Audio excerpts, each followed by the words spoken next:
Our investment committees are essentially team portfolio managers. They have two key responsibilities. First, their job is to price the businesses that we're interested in. They're trying to figure out what they think those businesses are worth to long-term investors. Second, they do all that is necessary related to portfolio construction. They determine what we buy, what we sell, and in what proportions. Once we have established an intrinsic value, we compare that number to the market price, and the gap between them is the margin of safety. You can think of this as a measure of undervaluation, or alternatively as a measure of risk-adjusted return potential. And we say risk-adjusted because we seek to incorporate all the risks that we see into the valuation of the company at the time we look at it. Each week, the investment committee gets a series of reports about the products they manage, and a key item in those reports is the margin of safety for each company using the latest available share price. While there are certainly other factors and constraints we consider, a key goal of each investment committee is to build and maintain a high-weighted average margin of safety for the portfolio as a whole. And almost without exception, a new company would not be added into the portfolio unless it has a high margin of safety and improves the return potential of our clients' portfolios. We do, of course, consider other factors in establishing the weightings in our portfolios.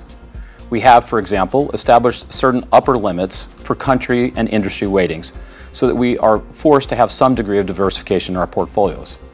In general, client portfolios will have somewhere between 40 and 75 holdings, depending on the product and the market environment. We don't want to be overly diversified, however, so that we can reflect our conviction in our portfolios. Another hallmark of our management of client portfolios is that we tend to be very patient with our holdings, and we typically have very low portfolio turnover.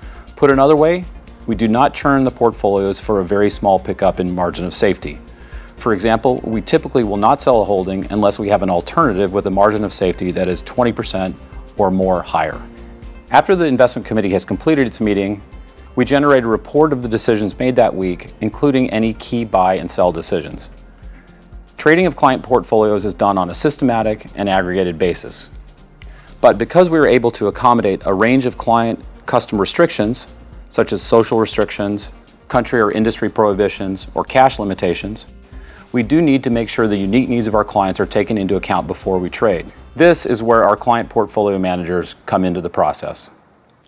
After the investment committee's portfolio decisions are updated in our order management system, each portfolio management team reviews any proposed changes for their portfolios. Restrictions can be political or social in nature, as well as reflecting limitations on security type.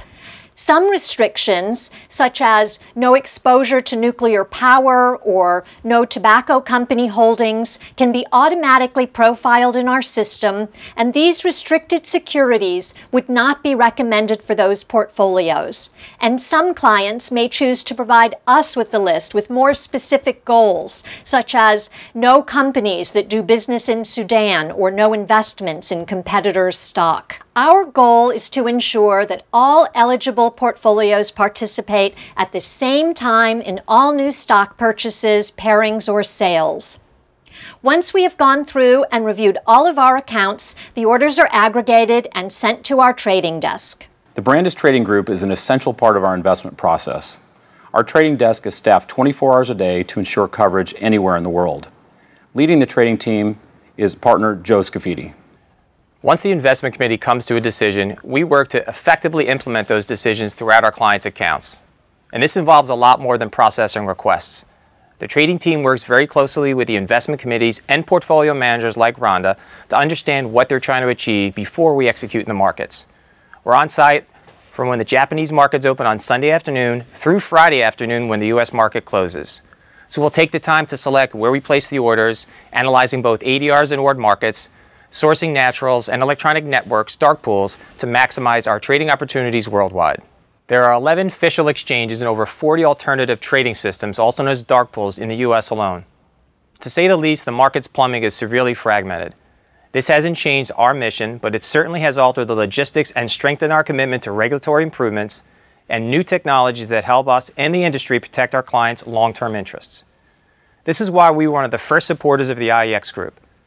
IEX is an alternative trading system designed to provide a more balanced marketplace through a simplified trading structure. As our trading group moves client investments, all eyes at the company are on margins of safety in every portfolio. As margins of safety narrow, ideally as a result of stock prices moving towards our estimate of intrinsic value, those stocks become candidates to be paired or sold. When we have cash, it gets redeployed into opportunities that have much wider margins of safety. Our clients have entrusted us with their assets, and our sole mission as a firm is to protect their capital and to grow it over the long term. We know this is a very important responsibility, and we work very carefully and efficiently across multiple stages of our investment process and with the involvement of a great many dedicated Brandis employees to position our clients well for their future.